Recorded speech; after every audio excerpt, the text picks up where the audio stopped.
What's good mga Benkies? So, yan, allergy day. So, it's Friday, May 22? Yeah, May 22. It's 2:17 p.m. So, today, I released ng isang sapatos. It's called Jordan 4 Brick After Brick by Nigel Sylvester. So, collaboration siya ni Nigel, yung BMX rider, at saka ng Nike and Jordan. So, today, uh, pinalad akong mabunot sa raffle. Kasi it's a raffle, it's a limited shoe. Not really limited in terms of quantity, pero hindi siya widely available like the GR or general release pair. So, as you know guys, hindi pa namin sinishare ni Beng dito sa channel, pero we are sneakerheads. Actually, parang ako lang yung parang ako lang yung ganun talaga because I've been loving shoes. I love shoes since I was a kid, and I started to have like yung mismong ulirat or yung mismong information about sapatos, so nag-start ako maging geek talaga or sneakerhead way back early 2010s. So dun ko na-realize na yung mga shoes hindi mo lang siya bastang nagugustuhan to wear it and all, but it really has value and history. So may value sa in a sense na pwede mo siyang ma-resell, or yung sinusot mo ngayon might be mura pero pagdating ng panahon mahal siya, and of course the other way around, mahal siya ngayon pero pagdating ng panahon wala na siyang value. So ganun siya, it's like a stock market as well. So dun ko na-realize na parang stock market din pala yung shoes. Just wanna flex also my Don't Blame the Kids sweatshirt, or yeah, long tees.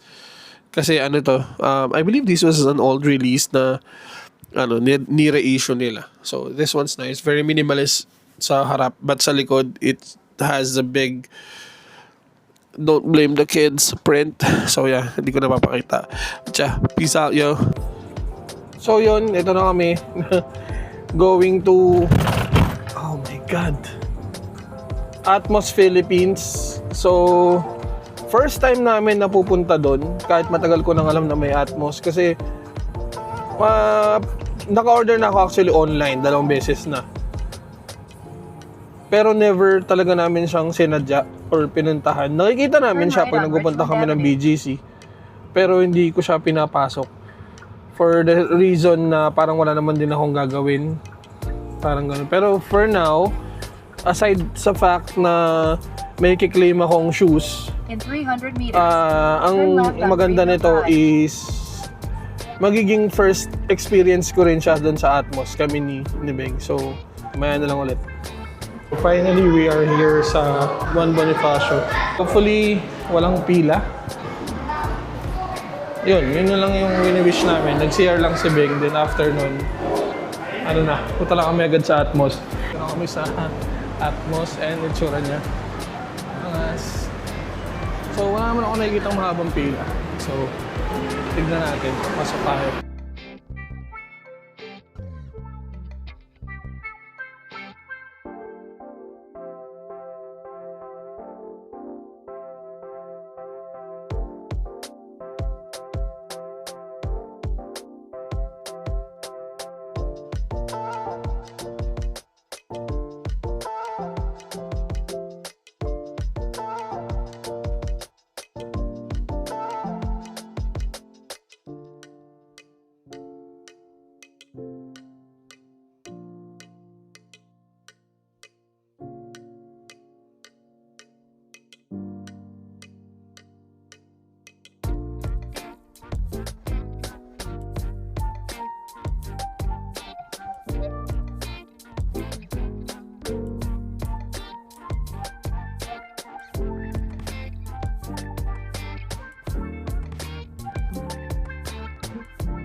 12595 SRP. Brick after brick. Ito yung iconic na conveyor, shoe elevator. Nakakatawa yan. Galing sa taas yung shoes. Tapos dyan nilalagay, niraradyo nila. Sobrang cool. So ito, sobrang hindi siya bumenta pero iconic shoe to dapat. Especially with the X mark. Ayan. Ganda ng bike ko. Jersey pala yun. Angas. Check it out natin yan. Naman naman yan. Ganda. Embroidered brick after brick. So gusto ko lang magsukat na ito sa This is 8.5 lang. Pero gusto ko sana magsukat.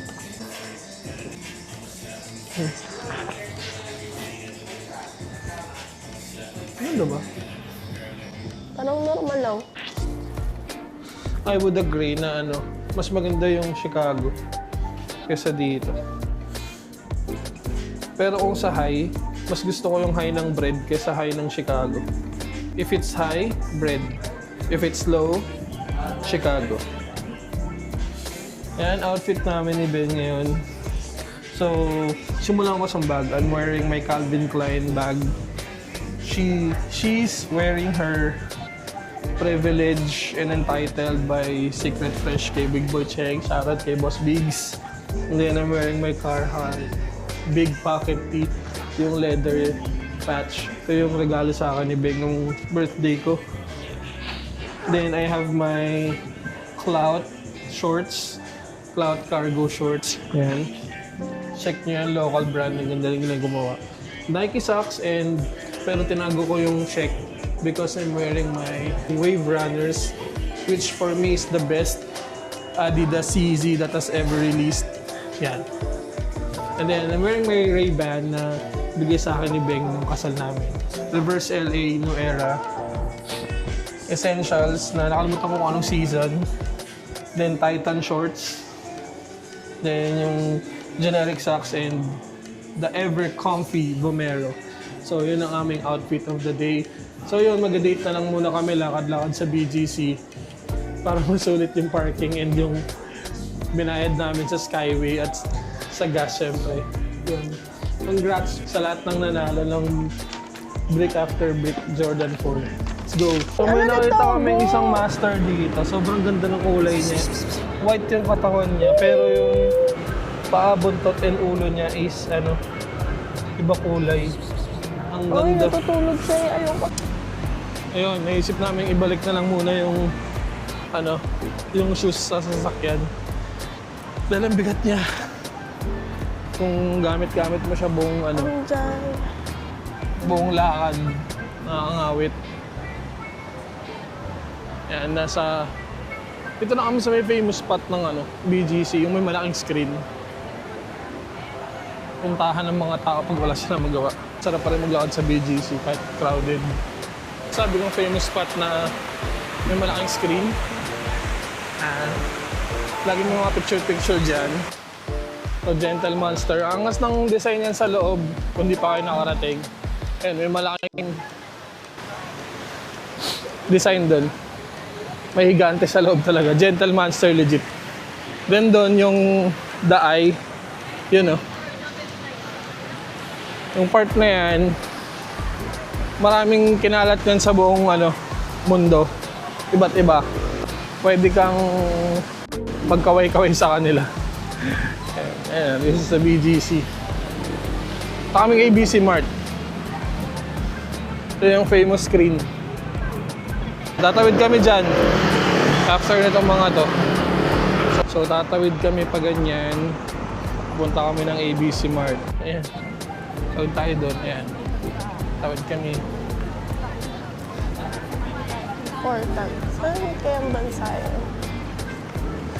Ito yung The Eye. Yan. Diba? Pwede kang kumaway-kaway dyan. Kasi live feed talaga yan. Dahil natambay dyan ay pagkawayan. Yung kasagsagan ng mga Yeezys, laging mahaba pila dito pag may release ng Yeezy. Yan. So, nasa kabilang side na tayo. Meron din dito. Kung may mga gusto kong kulay nito dito eh.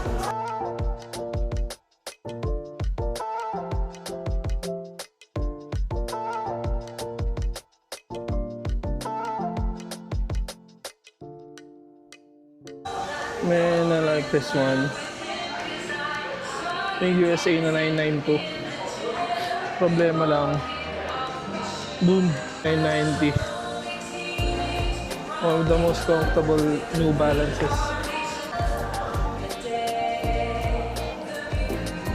21K.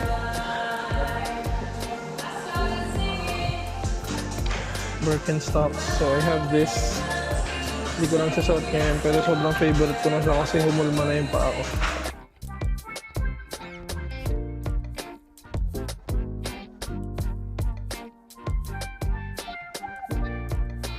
It's a different experience. Ganda ng aesthetic ng store. This giant screen right here, dito sa may hagdan, sobrang ganda.